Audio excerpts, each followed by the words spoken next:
Yeah, so of course Villa and City are two different teams as well, but we always look at our own game model and our own performances, and then to the next opponent and where we think we can do things better. And yes, so we saw ahead of the game we wanted to have Mariona in certain areas on the pitch, and I think we get her where we want. Enough of the time, not all the time we wanted to, but there was, of course, in a game against City, there was a lot of work to do out of possession as well, which meant she had to cover a lot of ground. But yeah, with Lotte, and I think as a team, I think the players starting today and the players coming on, so as a squad, I think there's good performances, which is a strange thing to say because we lost the game. But yeah, Lotte specifically, she, of course, she brings physicality and she has a bigger range of pass, which we saw today. So she brought that to our game today. And can I ask as well, what these games they're decided by tactics and decided by players, but sometimes by momentum as well. And it felt to me like in the second half, both City goals come at times where I felt Arsenal looked more likely to score, and you know, I don't know what you do about that as a coach or as a team, but did you feel like maybe what decided this game was City just being a bit more efficient in the final third? I think so, and we had the same analysis. So I think against City, you'll have, it's two top teams going against each other, so you'll have positive momentum and negative momentum at times, and that's what you need to accept, and you need to be comfortable in all those phases. I think agreeing with you, because we have, I think, I have to watch it back, but the first half momentum maybe is 50-50, it shifts back and forth. Second half we have longer spells, bigger spells, and when you have momentum, that's really important, that when you have momentum, you need to capitalize, and that's where the ruthlessness comes in. Because if you don't, then you always know opposition stays in the game. We saw that against Villa. So that's something we'll look at. So momentum is really, really big in football, I think, from a psychology perspective, but also football and tactical perspective. So definitely agree with that. We spoke with staff and players about that after the game, and definitely something to look at. But it's easier said than done, and I think there's positive things in the game, like I said. It was just about that when we have momentum, is the pass before the final pass, do we have quality there? Do we arrive in the right spaces? Is the assist where we want it to be? Do we have composure in those moments in the final third, in and around the box? And it's small margins, so it's, if it's just off and then it's against a good opponent, then you know that they have that threat as well. But yeah, so it's the small details that we'll work on, but we don't have a lot of time because the Tuesday is coming soon. Emma. Hey Renee. Hey. Unfortunately, 7 points obviously dropped in the last 3 games. I know it's really early days in terms of the league, but it is also a small league, and I know you asked this question earlier in the week, but is that a really damaging result in terms of the title race? It's not. We are very disappointed with the results, and we were disappointed with the United and Villa results as well, because we know that, like you say, the league is quite small, but we've decided as a team that we wanted to be consistently consistent. Then you still know that you can't take away your opposition, because there's some really good teams in this league that in different ways make it really hard for you. But whatever, anything that's within our control, we want to try and control. But of course we're disappointed.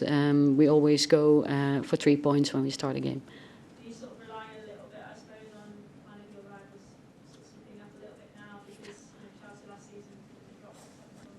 Yeah, no, we can't. I don't think about that, and that's all happening outside of our control. We want to look at how we get our wins over the line, and the next one is Tuesday in Champions League, and then after that we'll play Brighton. So that's all we can control. So that's what we'll focus on. I guess like a good sign is that you've been under pressure before, and just naturally, given obviously that winning 3 in the double, be a little bit more pressure going into that next game. I suppose that's a positive that you've been able to deal with that pressure in the past.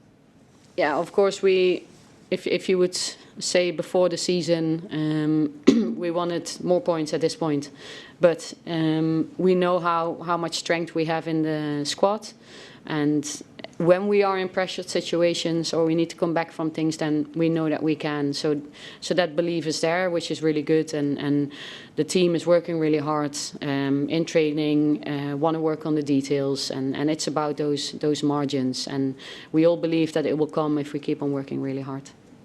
Okay. Hi Renee.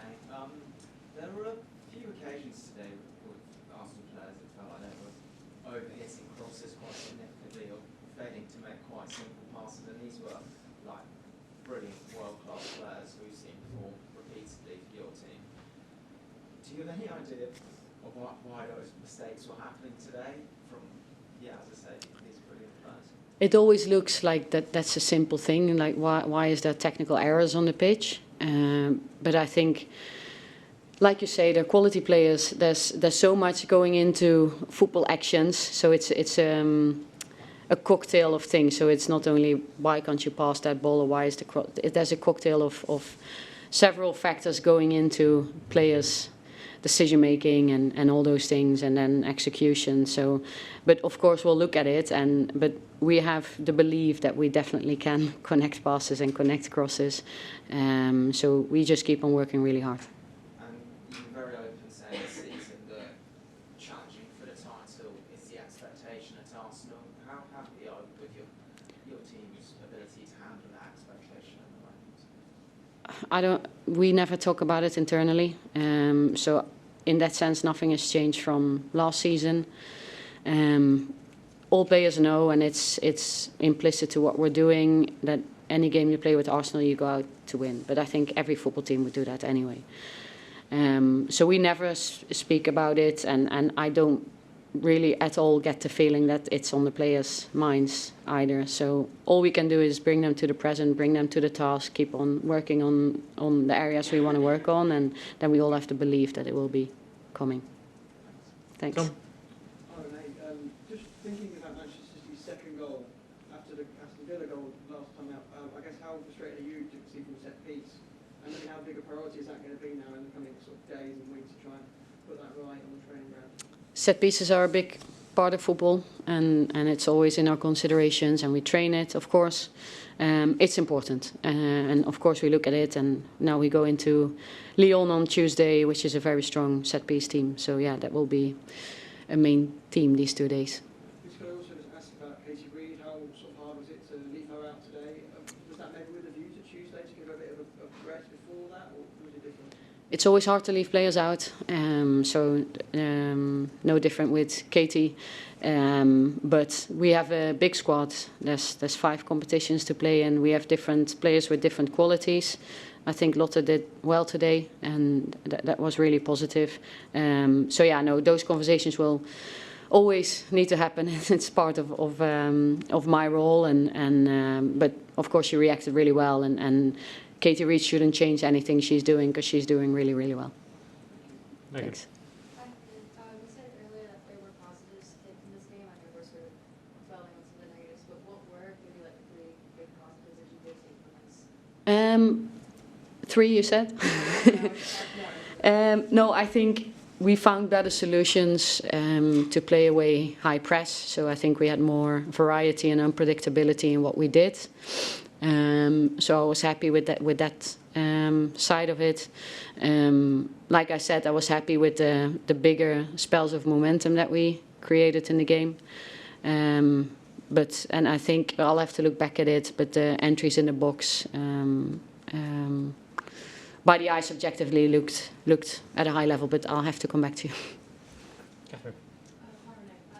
We've talked quite a lot about how Alessia is more than just sort of a goal scorer and she brings a lot to the table, but it felt like quite a lot of her touches kind of weren't around the penalty box as she kind of managed to get any shots off, but she was obviously contributing in other ways, but obviously with the number 9, kind of how important is it to try and work more opportunities for her to try and score the goals given she's playing like that? Yeah, that's definitely something we look at because that's where Alessia is at her very best, and that's why we want her. But she's so good in so many other things as well. So she means so much for the team. We said at halftime that a couple of our attacks are really fast, and there was a type of cross was on, but we didn't have the numbers in the box, so that's why we needed better decision making. And I think there was some better moments in the second half to wait for more numbers in the box, and that's connected to Alessia arriving in the box as well. Aisha at the back. Hi Renee. After Chloe scored the equaliser, she was very passionate in her celebration, sort of covering her ears at the fans and things like that.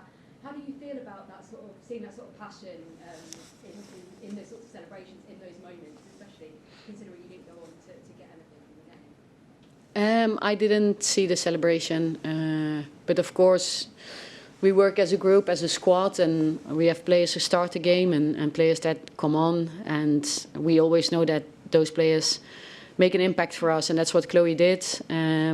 So really happy for her and with that in the moment, but then of course in the end disappointed with conceding the third goal. Chloe is passionate, she has fire, and that's what makes her really, really strong, and that's what she brings to us. So we're happy with Chloe, but I haven't seen the celebration. Thank you. Last one here. Hi, Renee. Just a quick one. How do you think today's result will affect the confidence of the team going forward, like since you've got Lyon on Tuesday?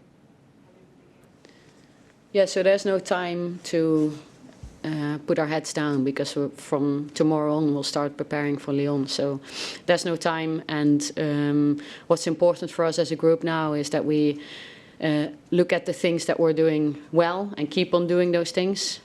Otherwise we lose our identity, and we'll keep on hammering those things, and then we'll work on the small details. But I think it's good for us, and we look forward to Tuesday, to the next game.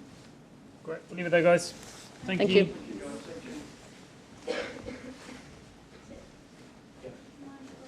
Yeah, sure.